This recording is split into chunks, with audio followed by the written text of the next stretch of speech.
Ashley. Hi, it's Beth. And this is Self Care. So we're doing Funny Story for this week's podcast. Yes, by Emily Henry. And it came out in April, so still super new. We are going to give a little brief synopsis. So Daphne starts out the book talking about how she met her fiance. She ran into him when she was cutting through the park, and she ended up falling in his trash can. And he thought that was the cutest thing ever. It was fate, and they had a whirlwind romance. They ended up getting engaged. Well, soon after she tells this tale, it talks about how he left her, and now she's living with a roommate who is watching Bridget Jones' Diary and has a sad song on repeat. So obviously, he is sad too. We find out that Peter left her for his best friend from childhood, and that is Petra. Petra happened to be dating Miles, who is now Daphne's roommate. The book goes on to talk about how Miles and Daphne got invited to the wedding of Petra and Peter.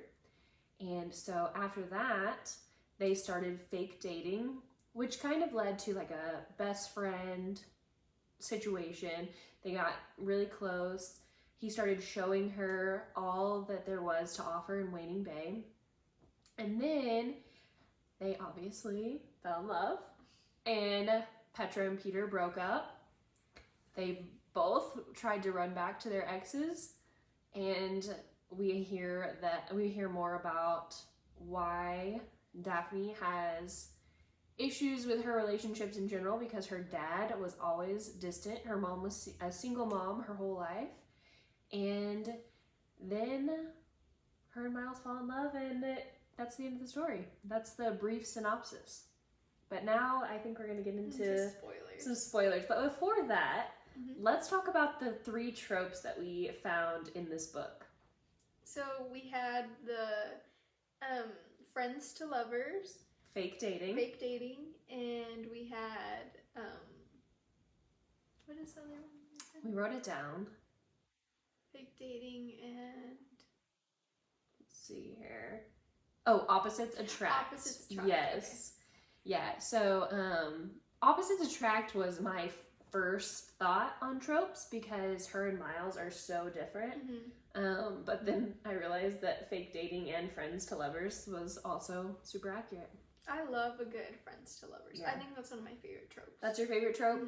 I think my favorite trope is still enemies to lovers. I love enemies to lovers too. A nice second is friends to lovers, for sure.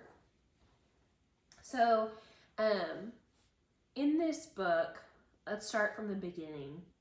How did you feel about Daphne being so absorbed? So it kind of talks about how all of her friends were Peter's friends, so she had a hard time making friends. Right.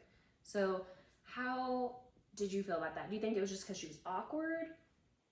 No, I think that that's just how she is. She kind of just always just had her mom, and it talks about in the book about when she was younger, she always tried to make new friends, but they moved so often, she just kind of gave up.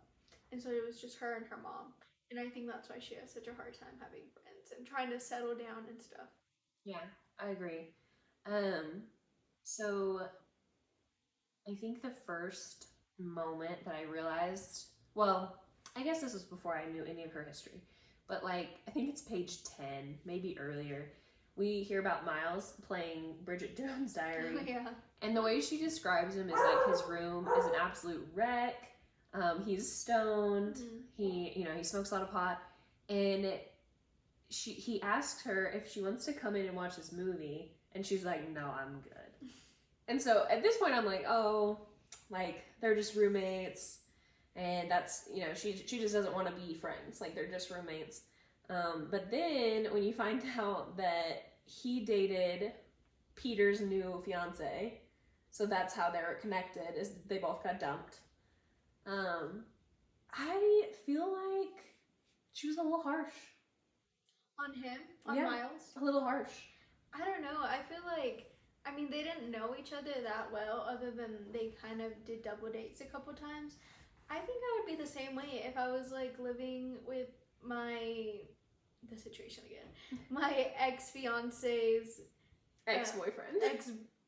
new fiance's ex-boyfriend. I think I would be the same. I don't think I'd be like, one, all buddy, and two, if like he's like smoking pot and watching like a movie, I don't know if I'd be like, yeah, let me go in there with you. But they're both sad, so you think they'd just be sad together? I don't know. Well, would you be? Well, when you're sad, you're vulnerable. Are you gonna be vulnerable with like this some random guy that you're living with that you don't really talk to, or even eat meals with? I'll give you that. So, how did you feel about her moving in with Miles? I think that there's so many things that she could have done. I mean, I don't think I would have done the same thing. So, I know she loved her job. So, she's a librarian. We didn't talk about that in the little synopsis, but so Daphne's a librarian, and she got her dream job at this children's library where Peter grew up.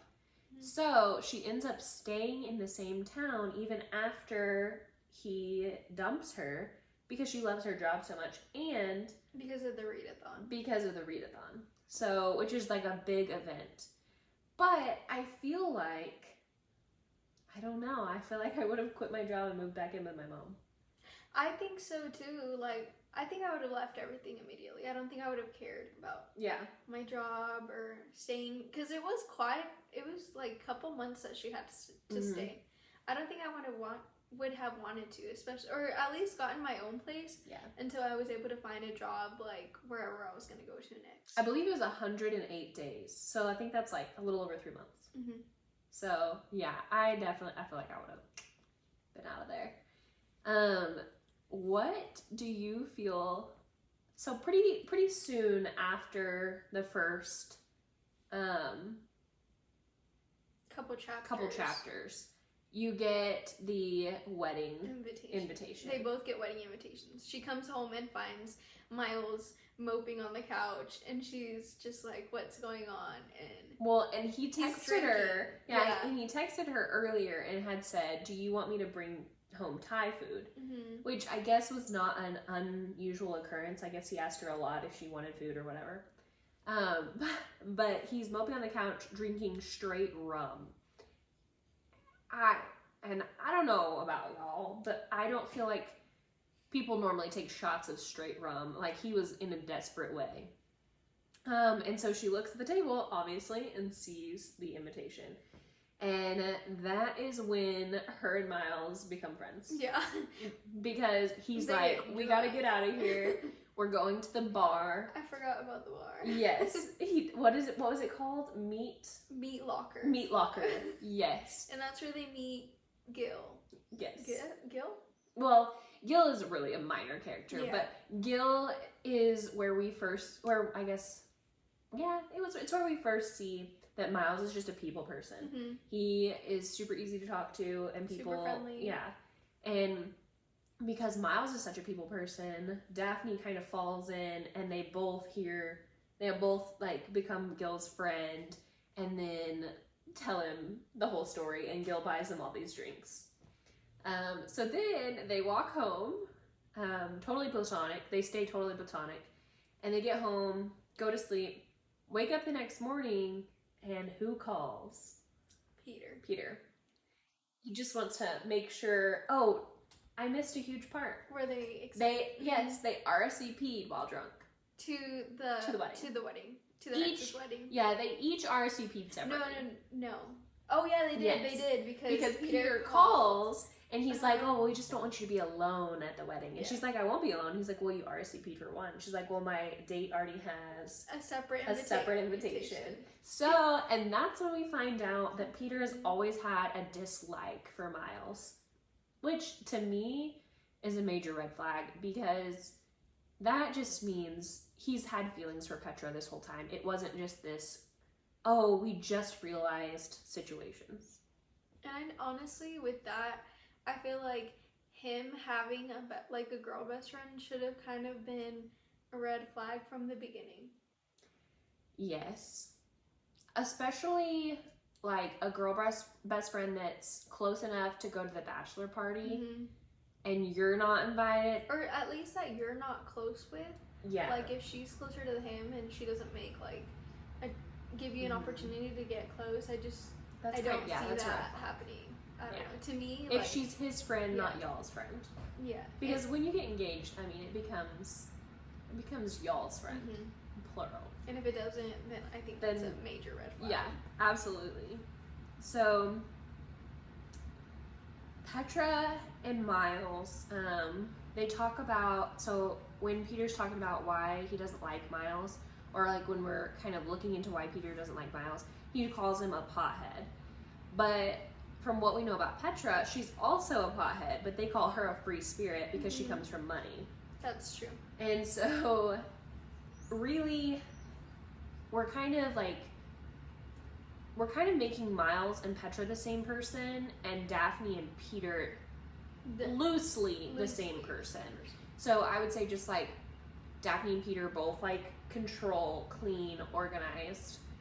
Petra and Miles are both free spirits, kind of go with the flow kind of situations. And speaking more about Peter and Daphne's relationship, it was very on schedule. Everything was on a schedule. They would go to the gym together. They would eat dinner at the same time every day.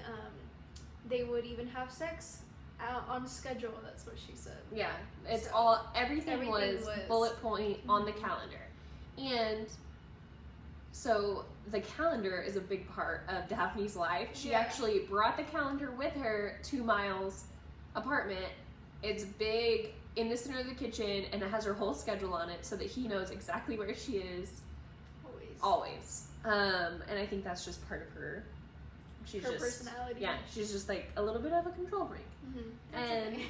yeah.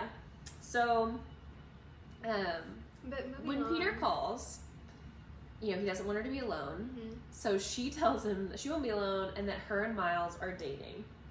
And that's whenever the fake dating starts. And the next morning, she tells Miles when she sees him, and he just starts laughing. He thinks it's the best thing ever. Best idea ever, and they just keep with the ruse. And I don't remember how they start doing their Sundays. Do you remember?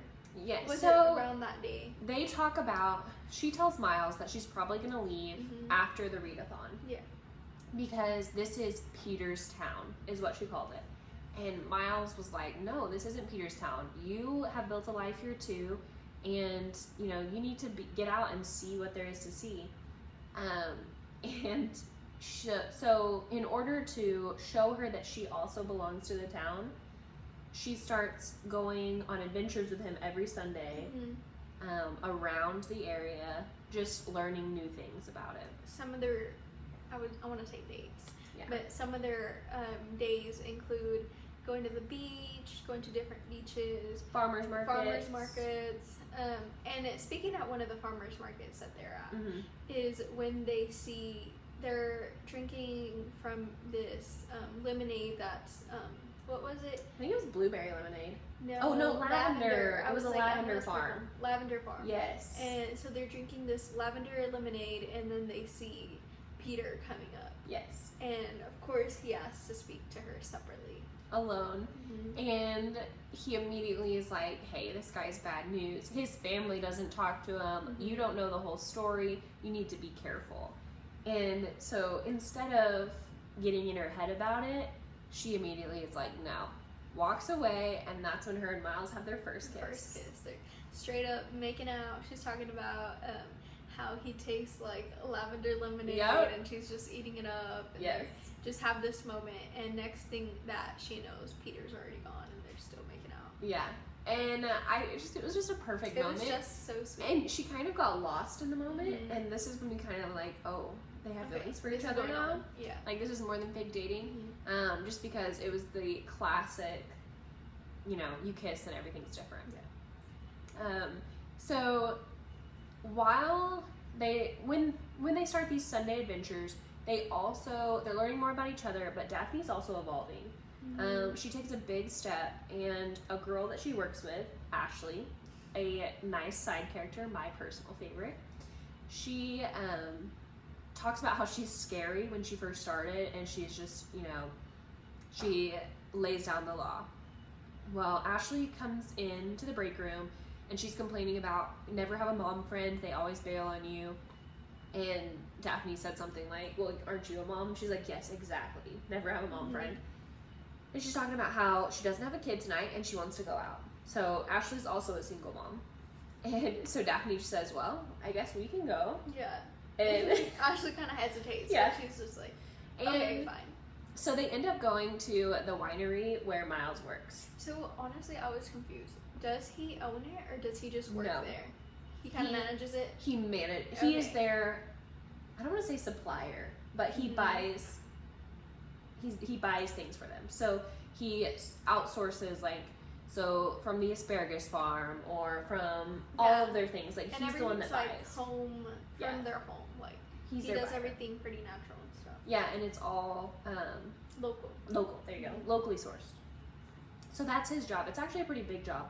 But in Michigan, especially, summers are really great. There's tons of tourists, but then winters die off. And so that's when the odd jobs come in that Peter talked about. Peter kind of talked down about Miles and said he just had lots of odd jobs. And so he made him sound unemployed. But really it was just during the winter because his winery hadn't figured out how to carry on over the winter. So they go to this winery. They have a great time. Miles comes out, and he ends up kind of deepening the fake dating lie because he told his coworkers that they were dating. Yeah. So Ashley thinks it's great. They tell her right away what the situation was, and she's like, absolutely, that's fantastic. Well, then she finds some guy to make out with and later leave with, and Miles and Daphne end up riding home together. But before that, one of Miles's coworkers is friends with Petra.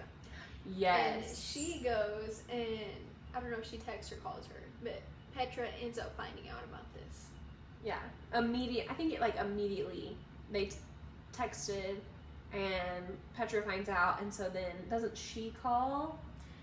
I think she texted him and She texted him, you're right. I'm so happy for you. Something about with those words. And this kind of comes into Petra's personality. Mm-hmm. So they paint Petra, lots of P's, as this really nice, everybody loves her kind of person. I personally do not love her. I think that she's fake. I didn't like her from the But start. they really talk about how, oh no, she actually cares about people, and they did not miss, well, I guess they didn't ever explain that, like, she was fake or anything like that. They kind of just leave it alone. But nobody steals somebody else's man. And says you're nice. Yeah, and you're nice. That just doesn't happen. But yeah, so she texts him, says it's so great. And at this point, Daphne's kind of freaking out. And Miles is like, no, this is perfect. And they take a picture together, post it on Instagram. Yeah. Actually, I think this happened before the winery. That was when Peter called. You're right. I think that was when Peter called. But I mean, it's still a good moment. But still, I mean, it was just a when good they moment. Take a picture. I wish I would have seen that picture because she really painted it so vividly. Yeah, it was good. And I'm really surprised that, I don't know if she has her mom on social media, but that her mom never really, like... Yeah, her mom really never picked up on that. I don't think she has. She doesn't seem like the type to have social media. So kind of going a little bit more into Daphne's mom, so she was a single mom, obviously like a super mom kind of person. She climbed up the corporate ladder. She did everything she could to support her daughter. They moved all around because she just followed, I guess you could say she followed the dollar. Like, she followed what was going to pay. Yeah, the money. And so now it sounds like she's retired, or at least like slowed down. I think retired is probably what they were trying to paint. They never really say if she worked or not. But she has like book clubs and groups, and she goes to CrossFit every day. And so her mom, I don't think she's a social media girl. Probably not. It doesn't seem like she is. Social media was not a big thing other than I feel like that picture. Yeah. Well, they talk about, Daphne even says, when she's talking about her friend Sadie, which we'll definitely get into after this comment, that she, like Daphne, does not use social media very often. So they all kind of seem like not real big social media They're people. also like in their, like, I don't want to say late 30s, but kind of like I think mid-30s, yeah. I think, So- well, maybe not close to mid. They're 33. It talks about Daphne being 33. Yeah. And I know that Miles was a couple years older. Yeah. I want to say he's 36. I could be wrong. Yeah. Close around there. Not that that's old. No. If you're watching and you're 36. But, Not that that's old, but just in the book. yeah. In general. But yeah, it makes more sense about the social media. But talking about Sadie. Okay. So, Sadie, Daphne met her in college, and they became best friends, did everything together for years, and then Sadie met Cooper, and they got married, and well, that's not how she met. I don't know if So Petra got together with, not Petra, Daphne got together with Peter first, and then that's how Sadie met Cooper? Yes. Okay. And so, anyway, best friend meets the other best friend, they get married, this and that, but so they were basically each other's like forever double date, always going over for brunch on Saturdays. And when this happened, Sadie kind of just backed off. She texted and said, Cooper and I both love you both so much, we're not choosing sides.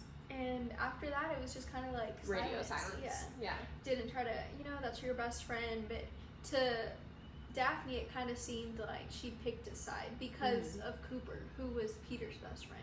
To be fair, Daphne didn't reach out either. Yeah. But I feel think like she was going through a lot. It was just such an awkward time. In that situation, I feel like that's when I need my friends to reach out to me and be like, no, seriously, like, I'm here for you. Yeah. I'm just not gonna, like, talk bad about Peter, even though, And I think he did something wrong. Yeah, and I don't think that's what she really needed, but I mean, at least check up on her and stuff. They were like just something close for years, and she just kind of gave up on her. Dropped off. Mm-hmm. And I just didn't like how she was just so casual about it. She didn't text her, and then she posts a picture with Petra. Yeah. Later on Instagram, like the first Instagram post she's posted in like a year. And it's double date with Peter and Petra. Yeah, so at that brunch. was pretty fake. And so it's just like, but it was like the same place that Daphne and Peter would go to. Yeah. So it was just kind of like hard. Petra just kind of replaced her. Yeah, and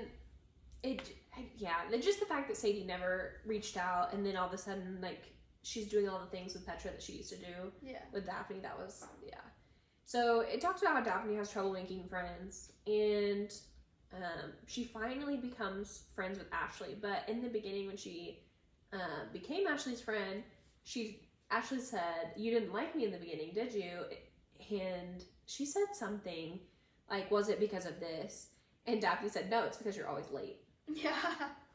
And it's just so funny because that goes back to Daphne's character. Yeah. About just how, like, not controlling, but she just loves, like, everything to be on time and on a schedule. Yes. And a lot of that comes from Daphne's dad. So he left her mom, and they tried to have meetings and visits with him. He didn't just, like, disappear, but he could never make a meeting. Yeah, he just flaked. He flaked, he was late, he didn't pick her up. I mean, it was just like a plethora of things. Then we find out that he started taking her to a library so that he could meet the librarian. Mm-hmm. And he was just a very flaky person. And so I can't remember if her mom told her or if she just came up with this mantra herself. And I think she came up with it herself. Is that, like, if people don't prioritize you and your time, then they're not worth it. And so her dad ends up coming into the picture again. Around this time, her and Miles are deep into the fake dating, and her dad just shows up at the apartment. Randomly. And he told her that he got married in a birthday card, but she stopped opening his birthday cards a long time ago just because they were meaningless. It was some card with his name signed to it, and she just stopped caring about them just because he was never around. So she gets to her apartment. Miles is already in there looking panicked, and her dad and his new wife, Starfire. When I read that, I was like, very serious. A pause for the name Starfire. Are in the apartment because they're passing through. They just got married, and they are going to meet her family. In this moment, her dad says, "Nope, we're staying for a couple of days. We'd love to, see the town, go out to eat with you."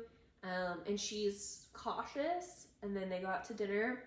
She thinks, "Oh, he's not going to pay for the bill." And then she's like, "How can I pay for the bill?" Because her dad's ordering all these things: champagne, desserts, lots of wine. And then her dad pays for all of it. And so this is kind of when she thinks, "Oh, this is a turning point for my dad." Mm-hmm. Well, unfortunately, after a couple of good days, her dad just leaves without anything more than a note. Yeah. And it was really disappointing because part of her job of working in the library with the kids is doing a story time every Saturday at a certain hour. And they were supposed to go see her because Miles talked it all up, him and his sister, and they just flaked. And that's whenever she found out about it. And she was pretty upset. Yeah, and it's just hard having a parent that you can't rely on. I think it has caused a lot of her issues. That kind of ties in with Miles' parent issues that Peter brought up, that Miles doesn't even talk to his family. So Julia, his sister, has come from Chicago to stay with him indefinitely. She becomes super good friends with Ashley and Daphne. Julia's there when her dad's there, and then her dad leaves. Well, we find out that Miles' mom was super, I guess you could say abusive. I would say verbally abusive. Verbally abusive. Kind of, she turned herself into a victim for every situation. She just, nothing was ever stable. Mm-hmm. You just never knew what she was going to say. And so Miles obviously got out as fast as he could, but Julia was 5 when he left, I believe. Yeah, he was 5. She was 5 when he left. And he came back every Sunday to take her to McDonald's, get her out of the house. But he still didn't think that was enough. And so he's worried about why Julia is here. Mm-hmm. We kind of go along, and Julia and Daphne get close. And so Julia finally tells Daphne why she's there. You know, she's always wanted to be near Miles because he did so much for her. And then we find out that her mom caused a scene at Julia's work, and she immediately left. She got fired. So we kind of see that Miles and Daphne both had unstable parents. Mm-hmm. The great thing about Daphne is that she had her mom to kind of stabilize her emotionally. Miles didn't have anybody. At least he kind of had a sister. Well, he kind of did. She was just so young. Yeah. There was just not much she could do about it. But what do you think about how one of my favorite scenes was whenever Daphne, Julia, and Ashley were hanging out at the apartment. And, you know, they're having kind of a girls' night, and they find out that Daphne has, like, all her wedding stuff still stuffed in a closet. Yes. They open it all up, and they make her put on her wedding dress. I loved that. I loved that they weren't drunk because they left in the car to go get snacks. Mm-hmm. Milkshake supplies. But I just loved that they were so supportive. But then they were like, well, you have to wear it. Like, you loved it. And then the big moment where Miles sees her in the wedding dress, and then he has to, like, you know, the awkward that she can't get it unzipped. That whole scene was just so, it was one of those times that you're smiling, like, mm-hmm. while you're reading, your face hurts, and you're just like, this is the best. Yeah. This is the literal best. Yeah, I love that scene. Honestly, I don't know. Emily Henry really had some good character development in this book, and this was the first book that I actually rated 5 stars out of hers. All her other mm-hmm. books that I've read, I mean, they were good, but they weren't a 5-star. No, they were this one was actually the first one that I was like, wow. The thing, and this is my personal opinion, I think Emily Henry's great. But the thing that separates Abby Jimenez from Emily Henry in the lead, for me, mm-hmm. is that Abby Jimenez has great character development. And this book, if Emily Henry put out characters like this book, she could compete with Abby Jimenez. Yeah. This book could compete with Abby. And I think we both talked about this, but this book definitely seemed very on par with Just for the Summer. it could almost be like a different, it's almost like copied. It's not copied, but it's just so close. Similar tropes, Yeah. I feel like. But I think the biggest reason is she just, I don't want to say finally figured out her character development, but it's kind of what it feels like. It like feels like she finally figured out how to write her characters, and they're just super strong characters. So I don't know. Yeah, I liked it. For sure. Would you? Okay. Between this book and Just for the Summer, on a 5-star, they cannot both be 5 stars. Which one's 5 stars and which one's 4? I think it's hard because this one's like fresh on my mind. Mm-hmm. But I would say Just for the Summer, for sure. I liked Daphne more than Emma, and I liked Justin more than Miles. But still, Just for the Summer. I think I agree with that. Yeah. I definitely did like Daphne more. Yeah. But I don't know. It's hard because I think the reason that I picked Just for the Summer over this one is because of all the Easter eggs and the other past characters. I think that's the only reason that it surpasses this, because I really did like this. Yeah. I absolutely agree. And that's why it surpasses it for me too, just because she just seamlessly ties all 3 of those together. But as far as characters, it's a mix for me. I like certain characters more from this book, and I don't know. But definitely Just for the Summer is still on top for me. Yeah. But this was excellent. And if they keep coming out like this, I don't know. It'll be close. I don't know what.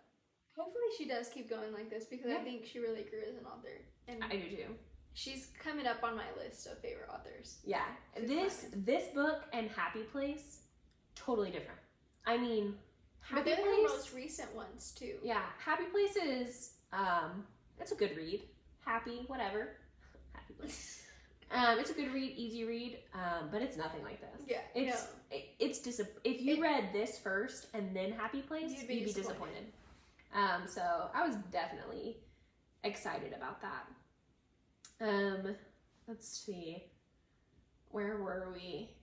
So we're about to the point. So her dad has left, and Miles goes radio silent. That's what it is. Miles goes radio silent. He doesn't pick Daphne up from the library. And we find out that this is because Peter and Petra have broken up, and he's gone to help Petra move. We find this out, unfortunately, from Peter, because he comes to the apartment to try to talk to her to getting back together with him. Yes, because he's just made a terrible mistake, and he just can't believe that he's done this, and they've broken up, and you know, it's been her all along, like whatever. But so, and Miles has kind of been telling her this the whole time, like that this would end up happening. Yeah, that this would end up happening. That's the whole reason that they kind of started the fake dating. Yeah. Is because they wanted them to break up and kind of. I don't know if they said they wanted them to like come back to them, but they kind of wanted to get them jealous. Yeah, like, they strongly. with those intentions. They had strong intentions of making them jealous, because Miles said even if they're with someone else, they can still get jealous. And I don't think it was to break them up. I just think it was to prove a point. Yeah. But Peter comes crawling back. She obviously rejects him, but then Miles is gone. He doesn't come back for 2 days. And we find out later in the book that that's because after he realized what he'd done by going to help Petra and ditching out on Daphne, he was like, oh no, I have to make this right. So he goes to Mackinac Island to go find her dad and chew him out for leaving with nothing but a note. Without saying goodbye. And about like pretty much a lot of how her childhood was. Yeah. And then he comes back with Fudge, which I think that was just like a last minute thought kind of situation. But when Daphne sees it, she immediately just thinks just like her dad. Yeah. Just coming back with a gift, thinking, you know, it's all gonna go away. And then obviously, how do they reconcile? I can't remember. It's because so the day of the readathon comes. Yes. Because Yes. whenever they had their big old breakup, Mm-hmm. She takes some of her stuff and she goes and stays at her friend Ashley's. Mm-hmm. And because of the readathon, he had signed up to be a volunteer, and I don't think she really thought that he was going to show up, but he did. And because a whole bunch of people called in sick because they were sick, and so, which he had always been a volunteer, but he gathered people from the winery to come and help out. Yeah. And so that's kind of but by that point she had already decided what she wanted to do, which was to go and talk to him and stay in the town, you know. And so at the end of the readathon, it's a success, everything goes great. She goes and talks to him and is like, hey, can you take a walk with me? And as they're taking a walk, they're kind of talking, and she's like, I didn't know that this happened, that you went to go talk to my dad, and you know, this and that. Yeah. And so they're kind of passing by that house that she's always looked at and loved, and that's whenever she tells him that she's gonna stay and she wants to be with him, but she also wants to stay and get her own place. Like, she wants to be with him, but she wants to have her own space. And I think I understand that. Yeah, I think, well, in a new relationship, you just definitely want to have some boundaries, and you want to make sure that it's a good, you know, it's a good fit. You don't need to live with your boyfriend from day one. Yeah. And I think it shows that she's independent, she's grown as a character. She doesn't, because a big thing of her and Peter's relationship was that she did whatever he wanted, always followed him around, so whenever they broke up, she kind of felt like she didn't know who she was. Yeah. And now that she's discovered it, it's nice to see her trying to be independent and be by herself, like, in a relationship. Yeah. That was great. It was a good book. Overall, like I said, 5 stars for Emily Henry, and the ending was good. I loved it. It was cute the whole way through. Characters were super developed by the end. And one of my favorite things that I think I wrote in my review was that how she starts off the first couple of paragraphs, it really ties towards the end. Like, she brings that back about how she's talking about this is a funny story, and I just loved it. I loved that in the beginning it was very focused on Peter. Peter is the one that likes to tell our funny story. So you could kind of see, like, he was in charge of the relationship. Yeah. But then at the end, she says, and Miles always lets me tell it. Because it's my favorite story. Yeah, because it's her favorite story. And it's just, it just was a big moment for her, because she turned from the girl who just is obsessed with her relationship and doesn't really have anything outside of it to her own person. And it just really came out, and I loved that. I do. I did.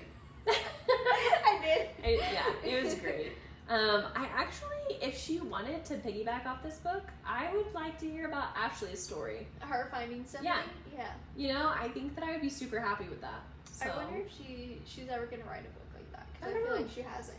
Yeah, she does stand. But then I feel like then she would really be kind of copying True. Going into Abby's territory a little bit. But everyone does it. Yeah, everybody copies each other eventually. Yeah. So. But yeah, definitely a good book.